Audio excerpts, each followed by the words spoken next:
이번 시간에는 7장 2절 부피에 대해서 공부를 하겠습니다.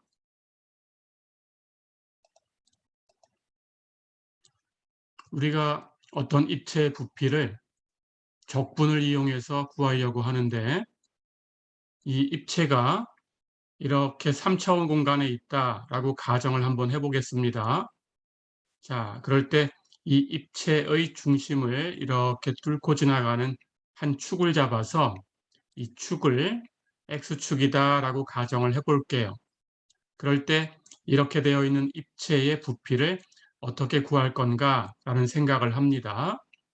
자, 그렇다면 첫 번째 아이디어는 이 입체의 부피를, 이 입체를 n개의 조각으로 나누어서 그 n개 조각의 부피를 다 더한 값으로 계산을 해줄 수가 있어요. 그럴 때 그 각각의 n개 조각의 부피를 참값을 구하는 것이 어려우니까 일단 근사값을 구하겠습니다. 그리고 근사값을 구했을 때 생기는 그 오차를 0으로 보내주려고 하는 거예요. 자, 그러면 이렇게 이 입체를 n개 조각으로 나누었다라고 가정을 해볼게요. 그래서 이쪽에 한 조각, 이쪽에 한 조각, 이쪽에 한 조각 이런 식으로 나누었는데 이것이 n개로 등분되었다라고 가정을 해보겠습니다. 자, 그러면 첫 번째 조각도 마찬가지, 두 번째 조각도, 세 번째 조각도 이렇게 이어서 n번째 조각까지 전부 같은 방법으로 근사값을 계산할 텐데 여기 n개의 구간으로 등분을 해서 이렇게 이 전체 이 입체를 n개 조각으로 나누었다라고 가정을 해볼게요. 그리고 번호를 붙였다라고 가정을 해볼게요. 우리가 정적분해서 번호를 붙이듯이 A를 X0, B를 XN 이렇게 되도록 번호를 붙입니다. 그래서 X0부터 X1까지 한 조각, X1에서 X2까지 두 번째 조각 이런 식으로 세는 거죠. 그럴 때 그 n개 조각을 i를 1부터 n까지 움직이면서 i가 1이면 첫 번째 조각, i가 2면 두 번째 조각, i가 n이면 n번째 조각 이렇게 되도록 순서를 정했다라고 가정을 해볼게요. 그때 첫 번째 조각부터 세어 나가서 여기 이 중앙에 있는 이 토막을 i번째 조각이다 라고 얘기를 해보겠습니다. 그러니까 이 구간을 등분했을 때 i번째 구간을 선택한 거다 이렇게 생각하시면 됩니다. 그래서 번호가 i번째 구간이니까 xi-1부터 xi까지가 되겠죠. 이 i번째 조각의 부피를 근사값으로 이렇게 계산할 거예요. 자, 여기 이렇게 i번째 구간에서 어떤 한 수를 선택을 합니다. 그 수를 우리가 표본점이라고 부를 거고 xi 스타 이렇게 표시를 할게요. 그러면 이 xi 스타를 지나가는 이 입체에 대한 이 단면이 이렇게 잘려 나올 수가 있습니다. 이만큼을 단면이라고 가정을 할게요. 단면. 자, 그러면 이 단면의 넓이가 있겠죠. 앞에서 배운 것처럼 어떤 평면에 속할 테니까 그 평면에서 이 어떤 도형의 넓이를 구하는 것을 우리 앞의 시간에서 배웠어요. 그때 그 단면의 넓이가 있을 텐데 그 단면의 넓이, 단면적, 그 단면적을 AX라고 쓸게요. 자, 그러면 이 구간, i번째 구간에 해당하는 이 조각의 이 입체, 이 조각에 해당하는 이 입체, 이것의 부피를 여기 이 표본점, 여기, 여기에서의 이 단면을 쭉 이 X축에 평행하게 sweep out, 한번 쭉 쓸어요. 쭉 쓸면, 이렇게 기둥이 하나 생깁니다. 그때 생기는 기둥의 부피를 가지고 근사값으로 선택을 할 거예요. 이렇게 기둥이 보이죠? 이렇게 이 기둥의 부피를 계산을 하겠다. 이렇게 근사값으로 정합니다. 자, 그러면 이 기둥의 부피, 이 기둥의 부피는 계산하는 게 어렵지 않죠? 그렇죠? 기둥의 부피는 이 단면적하고 이 기둥의 높이를 갖다 곱하면 돼요. 그러니까 이 기둥에서 단면적은 여기 AX라고 두었으니까 여기 이 XI 스타, 예, 이 점을 지나가는 거다라는 뜻으로 이것의 함수니까 AXI 스타 이렇게 놔보겠습니다. 자, 그러면 여기 단면적하고 이 기둥의 높이를 곱하면 되는데 이 기둥의 높이는 이 i번째 구간의 길이가 되겠죠. i번째 구간의 길이는 당연히 오른쪽 끝점 xi에서 왼쪽 끝점 xi-1을 뺀 거죠. 근데 우리가 정적분해서 이것을 델 xi 이렇게 표시를 했죠. 그래서 여기다가 델 xi를 갖다 곱하면 됩니다. 자, 그러면 이제 이 전체의 부피의 근사값은 이렇게 i번째 조각을 계산하듯이 첫 번째 조각부터 n번째 조각까지를 다 계산해서 그걸 다 더해주면 돼요. 그러니까 전체 부피는 여기다가 시그마 i는 1부터 n까지 이렇게 해서 이걸 다 더해주면 n개 기둥의 부피를 더한 값이 되지요. 그렇죠? 예, 이렇게 된 겁니다. 그런데 오차가 있어요. 예, 실제 입체 부피하고 다르니까.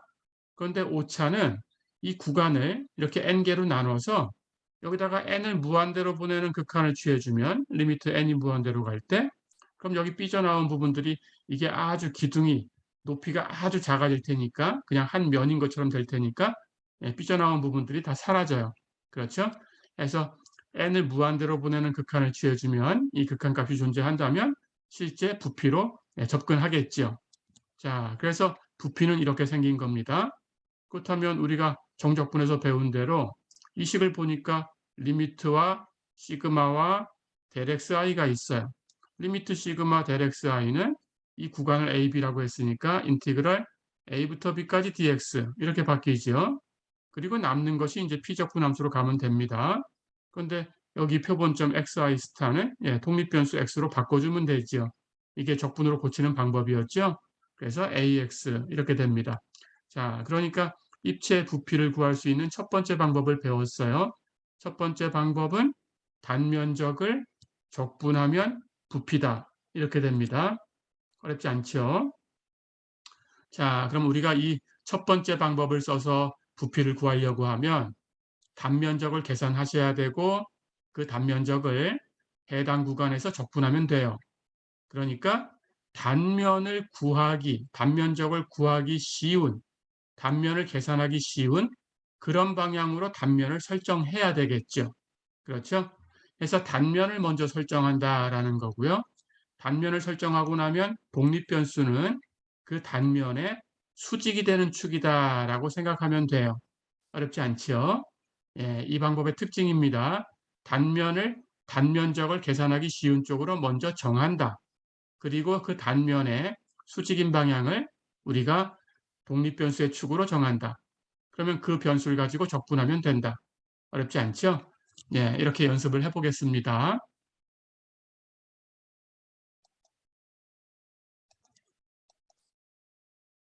예제 1번 풀어볼게요. 반지름이 R인 9의 부피를 구해라. 그 부피가 예, B는 3분의 4 파이 R3승이다. 예, 이렇게 되는 걸 보여라 그랬어요.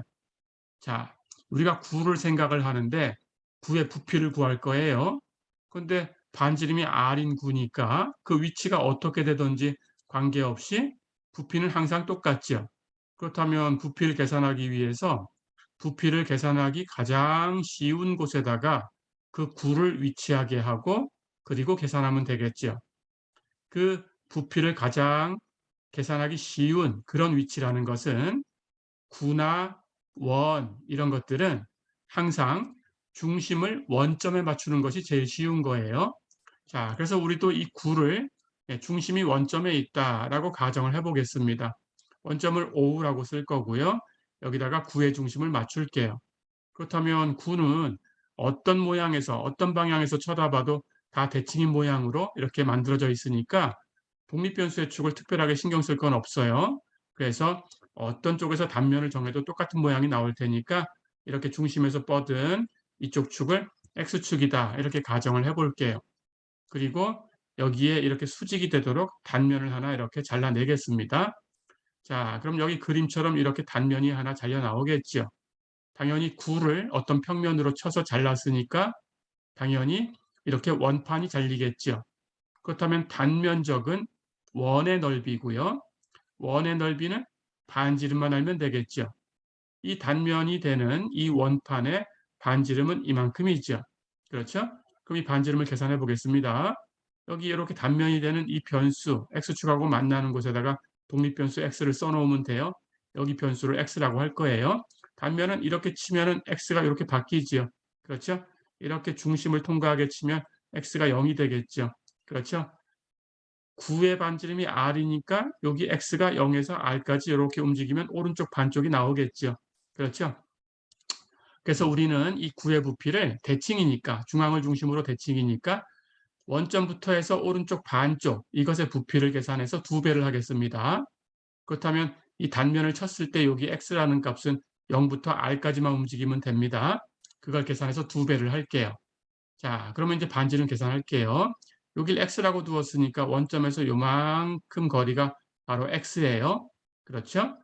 여기 이 점은 이 9 위에 있는 거니까 9 위의 점하고 원점을 연결하면 9의 반지름이 생겨요.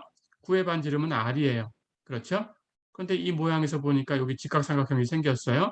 그렇다면 이만큼 이 단면이 되는 원판의 반지름 이것은 이 형태에서 보니까 이 직각삼각형에서 보니까 요만큼 높이지요.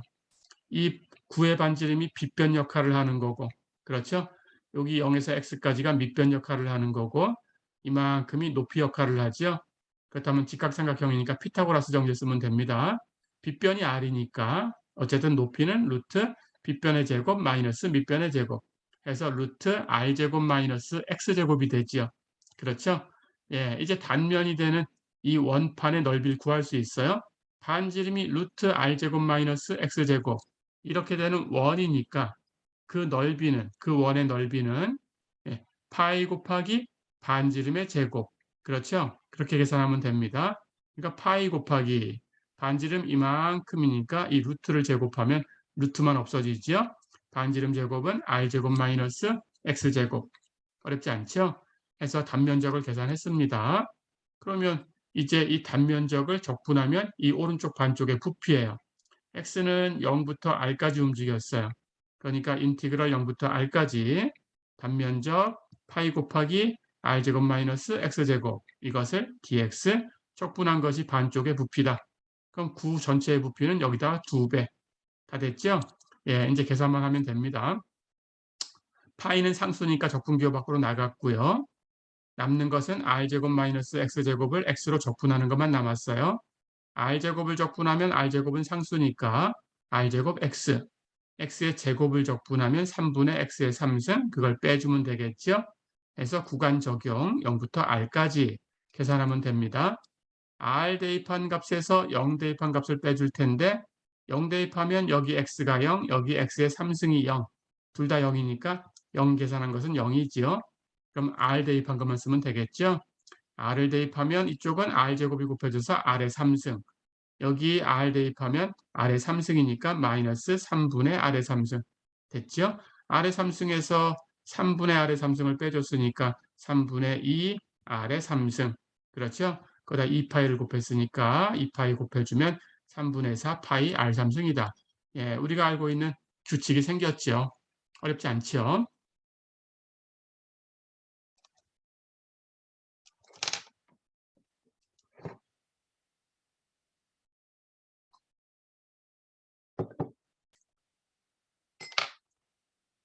자, 한 문제 더 풀어보겠습니다. 이제 2번 볼까요? 0에서 1까지 곡선 y는 루트 x 아래에 있고 x축 위에 있는 영역을 x축을 중심으로 회전시켰을 때 그때 생기는 입체의 부피를 구해라 그랬어요. 여기 그림 보겠습니다. y는 루트 x라는 곡선은 이렇게 포물선이죠. 그렇죠? 이 아래에 있으면서 x축 위에 있다라고 하고 x가 0부터 1까지다라고 했으니까 이만큼 도형이죠. 그렇죠? 이것을 x축을 중심으로 회전시켰다라고 했으니까 이렇게 회전되지요. 그때 이렇게 팽이 모양의 이 입체가 생겼어요. 그렇죠? 자, 그렇다면 이렇게 회전됐으니까 단면적을 계산하기 쉬운 곳은 이렇게 회전된 방향의 원판이 나오게 하면 됩니다. 항상 회전체는 그렇게 정하면 돼요. 그래서 이렇게 이 방향으로 회전이 됐으니까 단면을 이렇게 잘라내면 되고요. 그렇죠? 그럴 때 단면의 수직인 방향을 이렇게 잡으면 X축이죠. 그래서 단면의 수직이 되는 이 X축이 독립변수의 축이고요. 어렵지 않죠? 자, 그러면 단면적부터 계산합니다. 이렇게 회전된 이 입체에서 이렇게 쳐냈으니까 여기 그림처럼 이렇게 단면이 생겨요. 그렇죠? 이 단면의 넓이를 계산해 주면 됩니다. 자, 그럴 때 이 단면이라고 그은 선하고 독립변수의 축이 만나는 곳에다가 독립변수 x를 표시하시면 돼요. 이 x의 값은 움직이는 거죠. 그렇죠? 그런데 단면이 이렇게 움직이니까 0부터 1까지 움직일 수 있어요. 그래서 x는 0부터 1까지 움직입니다. 자, 그러면 단면적을 계산해야 되는데 회전체였고 우리가 단면이 원판이 되게 단면을 설정했어요. 그러니까 원판의 넓이는 역시 반지름만 계산하면 되고요.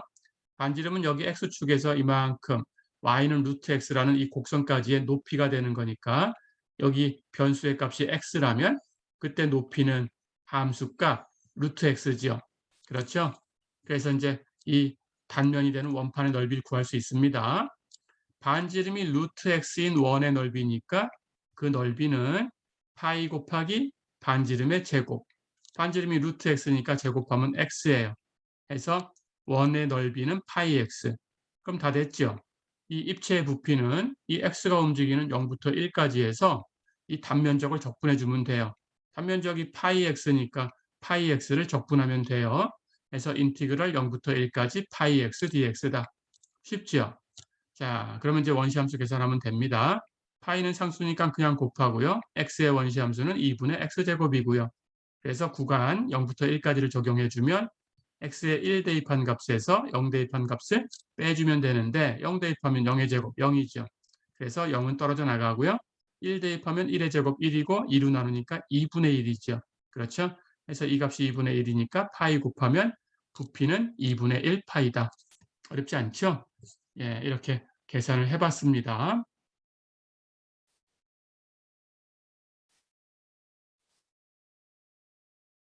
자, 한 문제만 더 풀어보겠습니다. 예제 3번 보세요.